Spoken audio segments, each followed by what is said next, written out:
No. Right, hello everyone, we are live. My name is Ruku, if you hadn't already guessed. Welcome to my channel about beer, and guess what? More beer. That's right, ladies and gentlemen, I do beer reviews. If you hadn't already noticed, if you're a local subscriber, fan, or just someone passing between, then welcome, and I hope you enjoy my videos. Today, a little bit scaring. I'm having problems getting some new beers from different countries, and I thought, where can I go that I haven't really done beers on, apart from America, because they are notoriously awkward to get beer from. Although, being here in England, we can readily available get some American beers, but not so much the good stuff, as it were. We just get filled with all the crap. So I figured Spain, other than San Miguel, what do Spain do? And there's about 3 or 4 beers I'm aware of, and this is one of them. This is an old school one, which I've had, I think, about twice before, so very, very few times. Don't know if you can see that, but it actually says Craves, which is beer, Aabama, Reserva, 1925. So basically, Aabama Reserve, 1925. This is a 330ml and comes in at 6.4, which I am absolutely amazed at, because Spain never do strong beer. You know, they always do this weak beer, but Spain have perfected a beer that's weak but also full of flavour. So San Miguel being one of the best beers I know, and I can't pronounce it, but I think it's called Mahu or Malu or something like that. Again, very, very nice beers. I'd recommend them both. Spain, perfect knack for that. So fans, here's a cap for all your collectors, or as I like to call you guys, enthusiasts, because you're enthusiastic about collecting caps. This one is the green and says Reserva 1925 Aabama, with that weird looking thing on it. I don't know what that's meant to be. Some form of spirit, I don't know, but it's got teeth. And I think that's a wing, I don't know. God, Spain, you people are dark. Spanish, what do they drink other than San Miguel? Well, Reserve, Aabama Reserve. This is the stronger version. There are Aabama, I do believe, as well, which is around about 4.5. Yet to try that, so if anyone else has had it, do not ruin it for me, because that's next on my agenda. First appearances, not what you'd think about a beer normally. Very, very striking, strong. Yeah, I don't. Do you know what? To me, that is too strong for a beer from Spain. Usually, they have the chill-back approach, the lighter colour beers that are often very well put together, balanced and flavour-wise. But this is very strong, striking, hardcore. The head, I'm pleased to say. Oh God, is that the glass squeaking? Yeah, sorry about that, fans. Got a little bit of shit on there that's making the glass squeak as I turn it, so apologies for that. The head is very, very thick. I like it, pure white, just how I like it, and it's even got that little bobbly bit. And very foamy looking, lacing already pretty good, sticking to the glass, and I haven't even already had any of this yet. So you know that this is going to be a good lacing. Carbonation, okay to moderate, until you tilt it to one side, in which case it goes a little bit more collective to the head. Look at that. It's like a magnet. So yeah, first appearances looking good. The bottle's very mischievous, doesn't give nothing away. Although, saying that, I don't know if that's the born date that the beer was born on, or this could even be out of date. This is the 20th of January 2017. Oh no, it's not out of date, is it? Or close to its sell-by date. Today being the 15th of February, 2017. So not long left on this. Purely by chance I picked this up, so quite lucky there. Doesn't tell you nothing on the back really, other than what it's made out of: water, barley, malt, maize, hops. There you go. Pretty boring, but on with the smell. Let's hope the smell is a little bit more enthusiastic than the design of the bottle.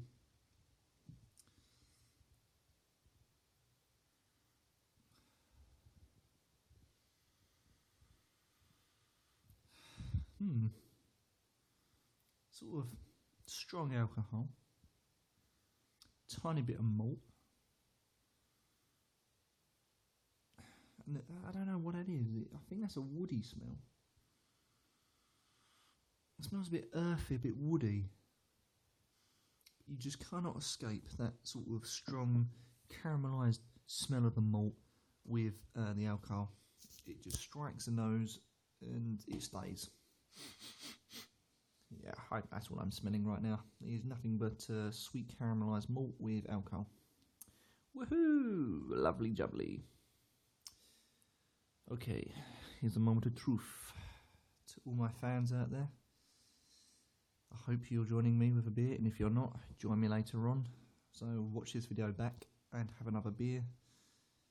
And if you're not drinking, then fair enough. Just have yourself something else.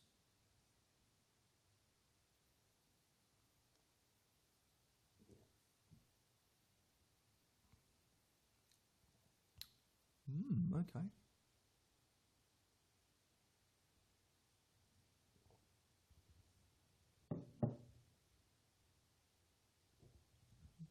Wow, I'm impressed. Aabama says hallelujah. Because that is a hallelujah moment indeed. That is surprising. Very surprising. What I've got there, I don't ever judge beers on first appearances, but I kind of in my head pre-made a judgment this was going to be a very heavy beer. How wrong was I? This is very light, very drinkable, very palatable too. It's smooth, it's clean, light, refreshing.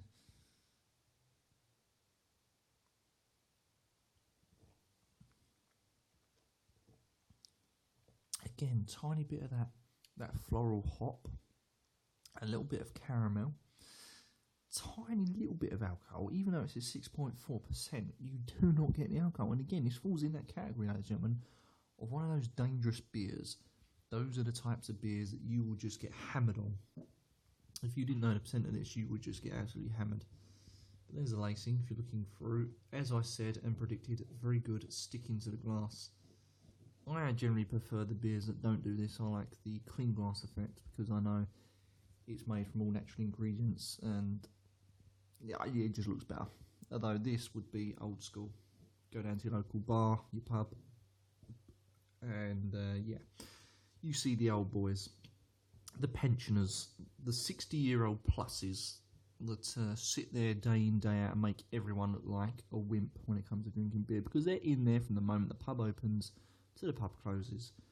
And I often see these old boys, pardon the pun, but I see these older men, you know, in the pub all day and they always drink a beer and it's always got good lacing. Now, they either know what they're drinking's good or they've just got a knack for drinking beer that just laces well. But this is what this reminds me of. Insanely drinkable, very light. Just going in for another taste.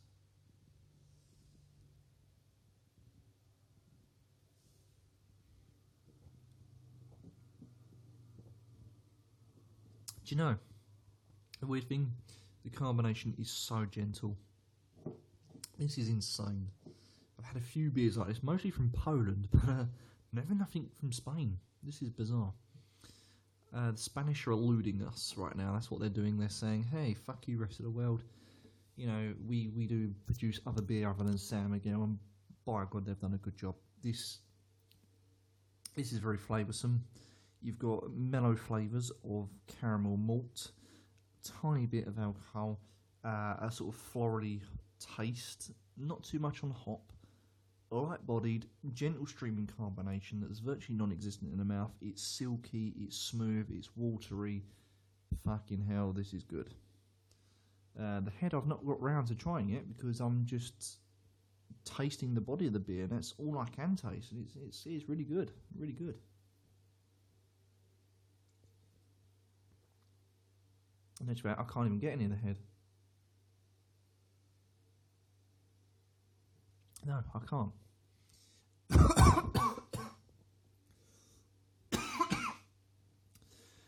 Don't call first aid. I'm not choking. I'm not dying. It's okay. False alarm. Oh, I cannot taste. Cannot taste the head at all. A little bit of a shame. Not purposely, I can't taste it. It's just that the body's so smooth and silky, it beats the head. So when trying this, it beats the head. Usually you get the head that weighs the beer down, and you get the head first, then the beer, but this is the other way around. Very, very drinkable. A little bit of a shame I can't taste the head, as I would like to. There you go, fans. If I burp, sign of a good beer. But there's your lacing. Very good. Decent. Very decent.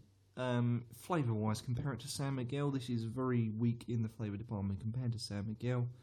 However, this is incredibly drinkable, and what Spain have done here is produced a high alcohol beer that surprisingly tastes like a Pilsner. This thing is incredible. This has been brewed with passion, ladies and gentlemen. Not many breweries give two fucks about their beer, but this, they have, believe you and me.